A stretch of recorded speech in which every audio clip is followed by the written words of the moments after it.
Avec donc ce matin une interview de celui qui se dit aujourd'hui président du Congo malgré un résultat électoral qui donne la victoire au président sortant Joseph Kabila. Étienne Tshisekedi conteste les chiffres, fait procéder à des vérifications, des procès-verbaux des élections. On va analyser cette interview tout à l'heure avec Marie Jacob. On écoute d'abord Étienne Tshisekedi, appelé aussi le Sphinx de l'imité, interview réalisée par notre correspondant Mehdi Medeb. Ces résultats, je les ai taxés de la provocation du peuple congolais. Je ne peux même pas dire que c'est faux, c'est de la provocation pure et simple. Un ballon d'essai pour savoir comment nous allons réagir. Peut-être, je croyais que j'allais mettre le peuple dans la rue et pour qu'ils en profitent pour faire le saccage habituel. Vous voyez, j'ai donné mon ordre, tout le monde se tient tranquille. On attend voir les événements, d'autant plus qu'on sait que la victoire est de notre côté, donc on n'a pas à être s'agiter. Je leur donne mon ordre de rester serein et calme. Voilà, quelqu'un qui a la victoire ne s'agite pas, il reste calme. Voilà ce que je leur ai donné comme mot d'ordre. Vous êtes en capacité, en mesure de donner déjà une estimation de votre victoire? Mais je vous dis que nos services sont là-bas, ils m'ont donné 58% et Kabila 26%. Donc pour vous, on a assisté à un hold-up électoral? Absolument, si Raymond existe, c'est cela, un hold-up électoral. On a tenté, on ne réussira jamais, donc eux-mêmes sont convaincus qu'ils n'iront pas plus loin. Quelle va être la stratégie à venir, votre stratégie maintenant dans l'épreuve de force qui se dessine avec Joseph Kabila? Maintenant, comme j'ai fait appel à la communauté internationale, nous savons que c'est la communauté internationale qui est garante de la paix dans le monde. Donc le Congo est dans ce monde-là. Qu'on ne va pas laisser le Congo indéfiniment sans trouver une solution à ces problèmes. Et non pas non plus faire tout pour empêcher que le sang des Congolais, qui a encore trop longtemps coulé, ne coule pas dans les choses. Nous avons confiance. Quand vous demandez de l'aide à la communauté internationale, ça veut dire quoi? Vous demandez une intervention? Des pressions.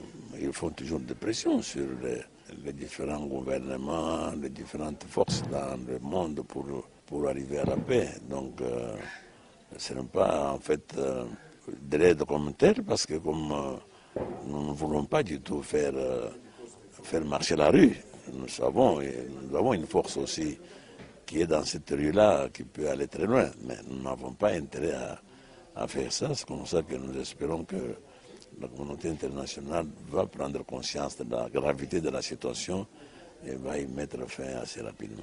Est-ce que vous redoutez la répression du régime en place? Mais elle est là, j'espère que je ne sais pas d'où vous venez, vous entendez toujours des coups. Mais ce sont des gens qui meurent, hein, je ne sais pas si vous réalisez ça.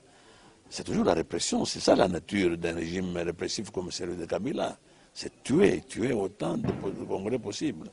Donc ça ne nous étonne plus, nous sommes habitués, nous sommes presque vaccinés. Vous avez annoncé que d'ores et déjà vous n'irez pas contester ces résultats devant la Cour suprême de justice? Il n'y a pas de Cour suprême au Congo, il y a une institution privée de Kabila qui l'appelle Cour suprême, ça c'est son affaire à lui. Nous ne sommes pour rien, nous n'avons rien à faire avec ça. Du coup, quelles sont vos marges de manœuvre pour contester cette victoire présentée par la CENI? Mais les résultats en notre faveur donnés par, comme je viens de vous dire, énormément d'organismes, il suffit de les consulter, donc ça suffit parce que la vérité doit être basée sur quelque part. Donc voilà, nous avons ces documents.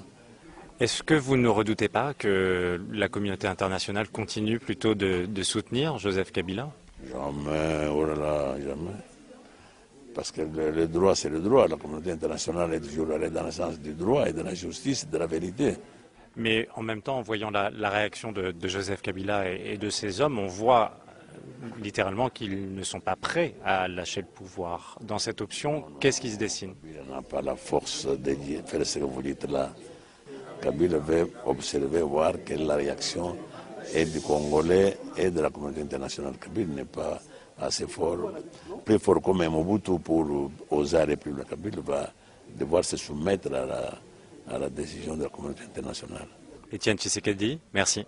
Voilà, une interview réalisée par Mehdi Medeb. Bonjour Marie Jacob. Bonjour Georges. Alors 58% des voix, c'est ce que dit Étienne Tshisekedi. Sur quoi se base-t-il pour annoncer ce résultat? Il faut savoir que l'UDPS, son parti, a mis en place un centre alternatif de compilation puisqu'il dénonce les résultats tels qu'ils ont été annoncés par la commission électorale, et donc il se base sur des chiffres qui sont rapportés par ses équipes depuis les différents bureaux de vote. Alors c'est un fameux bras de fer. Il dit faire appel à la communauté internationale. Que peut faire la communauté internationale aujourd'hui?